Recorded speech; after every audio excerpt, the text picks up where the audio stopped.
कब्रिस्तान की चुड़ैल, थ्रिल और सस्पेंस संस्करण। गांव के किनारे स्थित पुराना कब्रिस्तान रहस्यों से भरा हुआ था।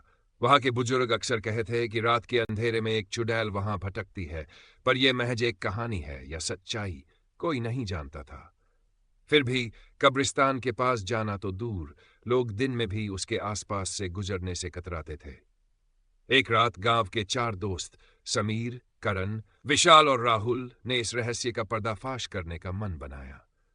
वे साहसी तो थे, लेकिन डर और रोमांच का मिश्रण उनके चेहरों पर साफ झलक रहा था।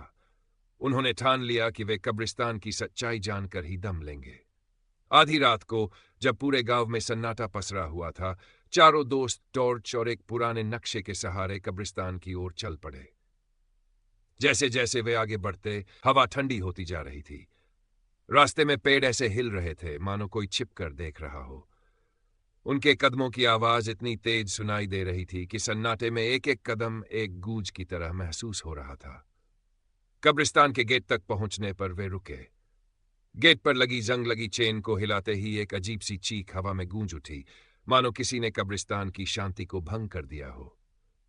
चारों ने एक दूसरे की तरफ देखा, लेकिन अब पीछे हटने का सवाल नहीं था। वे गेट खोलकर अंदर दाखिल हो गए। कब्रिस्तान के अंदर एक गहरी चुप्पी थी, मानो पूरी दुनिया वहां रुक गई हो। टॉर्च की हल्की रोशनी में टूटे फूटे मकबरे और सूखी पत्तियां उनके पैरों के नीचे चरमराने लगीं। अचानक करण को कुछ अजीब महसूस हुआ। उसने कहा, क्या तुम लोगों ने वो देखा? सभी ने उसकी बात को नजरअंदाज कर आगे बढ़ने का फैसला किया। कुछ देर चलने के बाद समीर की टॉर्च अचानक बंद हो गई। जैसे ही टॉर्च बंद हुई, आसपास की हवा में एक अजीब सी ठंडक घुस गई।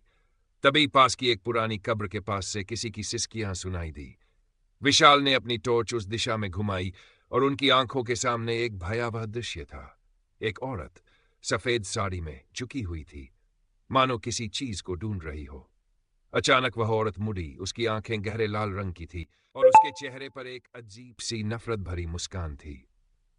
समीर और करण के पैर जड़ हो गए, जबकि राहुल का दिल इतनी तेजी से धड़कने लगा कि वह चीखने के कगार पर था। लेकिन उस औरत की नजरें जैसे उन पर जमी थी, वे उसकी पकड़ से छूटने में असमर्थ थे। वह धीरे धीरे उनकी तरफ बढ़ने लगी। तुम्हें नहीं आनास्ता नहीं बचा, उसने गहरे ठंडे स्वर में कहा। उसकी आवाज हवा में गूंज रही थी और उनके दिलों में खौफ पैदा कर रही थी। राहुल ने हिम्मत जुटाई और तेजी से भागने का इशारा किया। चारों किसी तरह खुद को खींचते हुए भागने लगे, लेकिन कब्रिस्तान का रास्ता अब उन्हें भटकाने लगा था। हर मोड़ पर ऐसा लगता था कि वे उसी जगह वापस आ रहे हैं जहां से भागे थे। पीछे मुड़कर देखा तो वह औरत अब उनके करीब आ चुकी थी। उसके पैरों के निशान मिटते जा रहे थे, जैसे वह हवा में तैर रही हो। आखिरकार किसी तरह गेट के पास पहुंचकर उन्होंने धक्का मारा और बाहर निकले। वे चारों हांफते हुए बाहर आए। उनकी सांसें तेज थी और दिल दहला हुआ था।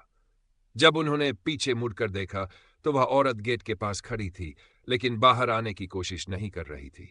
उसकी आंखों में वही खौफनाक मुस्कान थी। गांव लौटते वक्त चारों एक बात समझ गए थे, उस कब्रिस्तान के भीतर कुछ ऐसा है जो कभी चैन से नहीं सोएगा, और जो भी उसकी शांति भंग करने जाएगा वह वहां से कभी पहले जैसा नहीं लौटेगा। उस रात के बाद उन चारों में से किसी ने भी उस घटना का जिक्र नहीं किया और कब्रिस्तान की ओर दोबारा कभी नहीं गए, लेकिन उनकी आंखों में वह खौफ हमेशा के लिए बस गया था।